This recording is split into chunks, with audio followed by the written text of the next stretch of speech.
Yun. Grabe dito sa side na to. Sobrang lakas ng hangin. Sasalubong tayo sa hangin. Kaya medyo naninigas-nigas na yung mga binti natin. Mahirap bumidal pag nakasalubong ka sa hangin. Tsaka kasi mahirap dito dahil ang daming ganito yung labasan papunta dyan. Kasi yan mga parang mga townhouse, mga villa.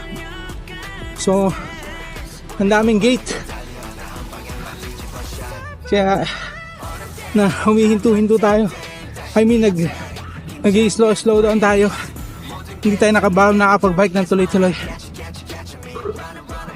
Pagod ako Ayan, anyway. Nandito pa rin tayo sa Al-Raha. Na matagal-tagal pa. Malayo-layo pa, nakaka 13 kilometers pa lang tayo. So tignan natin. In my mind, I want to do 50. Pero let's see what my body will say. Ayan. Let's go. Ayan, dito meron tayong papasukan dito na yung mga food truck. Mostly ang nandito is yung mga specialty coffee.